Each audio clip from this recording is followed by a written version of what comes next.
Hello class 9. Today we are starting the new chapter, that is the chapter the tissues. Okay, और इस chapter में हम लोग पढ़ने वाले different kind of tissues. Okay, first of all definition पे आते हैं हम लोग. What is tissue? A group of cells which is similar और dissimilar in shape, having a common origin and usually perform common function. Okay, तो tissue क्या होता है? हम जानते हैं कि सेल से मिलकर टिश्यू बनता है. ओके, तो ये ग्रुप ऑफ सेल्स होते हैं आपके, सिमिलर या डिसिमिलर शेप हो सकता है, but they have the common origin. Okay, एक ही जगह से उनकी ऑरिजिन होती है, and usually they perform the common function. Okay, so they perform the specific or specialized function. Okay, term the tissue was given by Anne Grew, एक scientist हैं, और इन्हीं को कहा जाता है father of plant anatomy. Okay, anatomy is the branch of science which deals with the study of the internal structure, okay, of the organisms. Fine dear. Now coming to the type of tissues. Okay, tissues, they are divided into two basic categories. Okay, on the basis of the stage of development, right here. So tissues can be meristematic tissue, meristematic tissue, okay, or it can be permanent tissue, right here, permanent tissues. Okay, यहाँ पे आप देख पाएंगे meristematic tissues. यहाँ पे एक word छुपा हुआ है, मेरिस्टेम. Okay, meristem. मेरिस्टेम जो होता है आपका, ये स्पेशलाइज्ड रीजन होती है किसी प्लांट के अंदर. ये स्पेशलाइज्ड रीजन होती है जहाँ पे एक्टिव सेल डिवीजन होते रहता है. ओके, तो this tissue is undifferentiated tissue. Okay, होता है यहाँ पे हमेशा ही आपकी अनडिफरेंशिएटेड टिश्यू कहते हैं इसको हम लोग. ठीक है, क्योंकि यहाँ पे एक्टिव सेल डिवीजन हमेशा ही होते रहता है. ओके, और ये जो होता है फुल्ली डिफरेंशिएटेड, मतलब डिफरेंशिएटेड का मतलब ये हुआ कि this tissue this tissue have lost the power of cell division. Okay, यहाँ पे सेल डिवीजन हमेशा होते रहता है, बिकॉज मेरिस्टेमेटिक टिश्यू इस तरह का टिश्यू होता है जहाँ पे यहाँ जो सेल्स होती हैं they continuously the divide. Okay, why the divide we will be going after a few minutes. Okay, we will going to the reason why this kind of tissues they continuously divide. Okay, we will see it after a minute. Okay, so permanent tissue, meristematic tissue. ठीक है, और ये division आपने दिया था, scientist Carnegie ने दिया था. इसको दो टिश्यू को दो ग्रुप में बांट दिया था प्लांट के अंदर, right dear, on the basis of the stage of development. ठीक है, किस तरह डेवलपमेंट करते हैं हम लोग. तो meristematic tissue it is undifferentiated tissue. Okay, means cell division is carried out at all stages. Okay, तो एक्टिव सेल डिवीजन यहाँ होता है और यहाँ पे सेल डिवीजन नहीं होता है. Okay, so it is called fully differentiated. Okay, तो क्लास 9th हम लोग इस तरह से देख पाएंगे कि व्हाट इज डिफरेंशिएशन. ठीक है, तो हम लोग कह सकते हैं कि unspecialized cells, okay, become modified and specialised for performing specific function. जैसे इसमें देख पाएंगे हम लोग कि जाइलम फ्लोएम जो होते हैं आपके, वो परमानेंट टिश्यू के अंदर आते हैं और they have been modified and specialised for performing specific function. जैसे कंडक्शन ऑफ वाटर हो गया, कंडक्शन ऑफ वाटर, फूड हो गया आपका, ट्रांसलोकेशन ऑफ फूड जैसे कहते हैं हम लोग. ओके, सो और परमानेंट टिश्यू जो होते हैं बनते हैं after the differentiation of the meristematic tissue. Okay, तो यही आपके मेरिस्टेमेटिक टिश्यू जो होते हैं आपके डिफरेंशिएट होते हैं तब वो परमानेंट टिश्यू बनाते हैं. सो हम लोग कह सकते हैं डायरेक्टली, हम लोग कह सकते हैं कि the permanent tissues they are formed by the meristematic tissues. Okay, now coming to the hierarchy in body organization as given in your book. Okay, we have already many times we have discussed these things in the class कि group of cells performing similar function having a common origin they form the tissues. Okay, तो step by step upgradation जो होता है आपका, formation of organism होता है, किस तरह से specialization होता है. okay, डिफरेंट बॉडी पार्ट्स में आपका.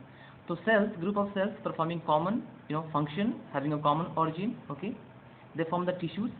Okay, so several tissues together constitute an organ, right here, and many organs, they form the organ system. Okay, an organ system, finally they form the organism. So this is the hierarchical stages. Okay, the stages in the life process of the formation of the organism, right here. तो class 9 हमने देख लिया है कि tissues they are broadly classified on the basis of the stage of development. There are two types, meristematic tissues and permanent tissues. Okay, so now we are going to study the features, important features of the meristematic tissues. Okay, so characteristics of meristematic tissues. First point is it is undifferentiated tissue. Okay dear, जैसे हम लोग बात कर चुके हैं कि यहाँ पे ये ऐसी लोकलाइज्ड और स्पेशलाइज्ड रीजन होती हैं जहाँ पे हर टाइम सेल डिवीजन होते रहता है. ओके, और न्यू सेल्स हमेशा बनती रहती हैं.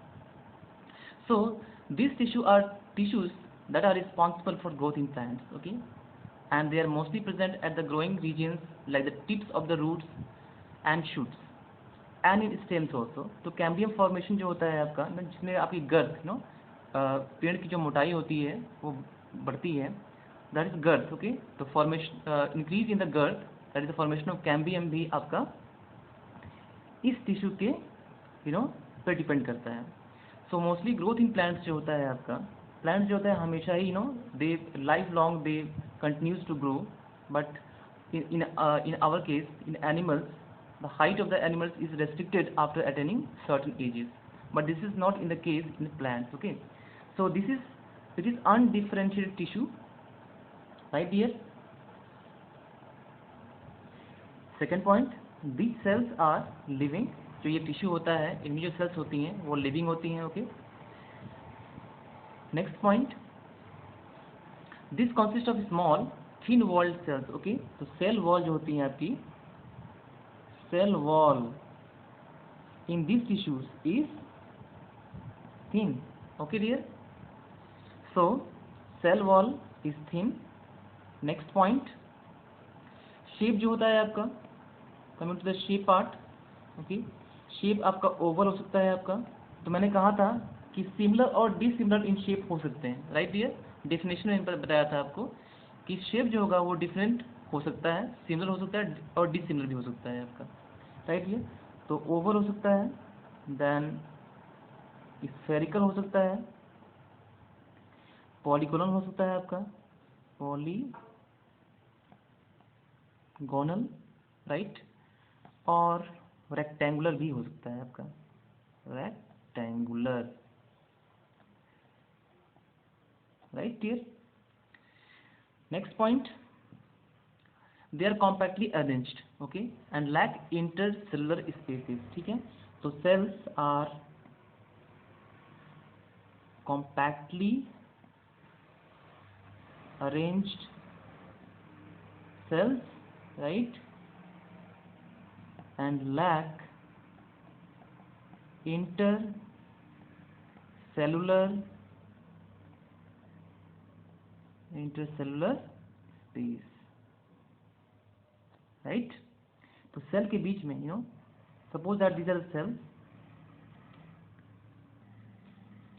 तो इन सेल्स में आप देख पाएंगे कि intercellular space, okay, the space between two cell, okay, this space they don't have this intercellular spaces, means cells are compactly arranged, right here. Next point, ये जो सेल्स होती हैं आपकी, इनमें जो न्यूक्लियस होता है, nucleus is prominent and large. Okay, जो न्यूक्लियस होता है प्रोमिनेंट होता है और लार्ज होता है. Suppose that this is cell. Okay, तो न्यूक्लियस क्या होगा, प्रोमिनेंट होगा, राइट हियर, एंड लार्ज होगा. तो this is the nucleus. Okay, so that जब भी सेल डिवीजन हो, ओके, तो आसानी से सेल डिवीजन हो सके. ओके, तो साइटोप्लाज्म कंपैरिजन में आपके न्यूक्लियस बड़ा होता है. ओके, और जब भी ये रेशियो अगर इरेगुलर हो जाता है, न्यूक्लियस लार्ज हो जाए और साइटोप्लाज्म कम हो जाए, तो सेल आसानी से डिवाइड कर लेती है, राइट डियर। और ये टिश्यू होता है, इनमें जो सेल्स होती हैं आपकी, उसमें वैक्यूल्स नॉर्मली एब्सेंट होता है, ओके। एक चीज़ याद रखिए आप, प्लांट सेल जो होती है आपकी, राइट, एंड एनिमल सेल होती है, ओके। प्लांट सेल नॉर्मली क्या होती है, रेक्टेंगुलर, हेक्सागोनल, ओके, इस तरह की स्ट्रक्चर हो सकती है आपकी, नॉर्मली ऐसा होता है। और एनिमल सेल नॉर्मली क्या होता है, ओवल शेप में होता है, राइट डियर। प्लांट सेल में क्या बात होती है, खास होता है आपका कि plant cell and this is animal cell, right dear. Plant cell के अंदर एक तो सेल वॉल होता है, राइट, सेल वॉल होता है आपका, इसमें सेल वॉल नहीं होता है। ये सेल मेम्ब्रेन आपका है, इसमें सेंट्रली लोकेटेड लार्ज वैक्यूल होता है इन प्लांट सेल, ओके। और एनिमल में क्या होता है, if vacuoles are present, they are smaller, okay, and they can be more than one, okay। तो एनिमल सेल में वैक्यूल्स अगर होंगे तो स्मॉलर होंगे, एक से अधिक हो सकते हैं, but in plant cell single large centrally located vacuole होता है। But this is the common cell, common plant cell होती है। बट इन मेरिस्टेमेटिक टिश्यू में क्या होता है, this vacuole is replaced by the nucleus, okay। so this vacuole is replaced by the nucleus। तो यहाँ पर न्यूक्लियस होता है, न्यूक्लियस लार्ज होता है, ओके, न्यूक्लियस लार्ज होता है, राइट डियर, न्यूक्लियस लार्ज होता है आपका, ओके। और वैक्यूल जो होते हैं आपके, वैक्यूल जो होते हैं एब्सेंट होता है, राइट, वैक्यूल्स नॉर्मली एब्सेंट होते हैं मेरिस्टेमेटिक टिश्यू के अंदर। ये बहुत इंपॉर्टेंट पॉइंट है यहाँ पे।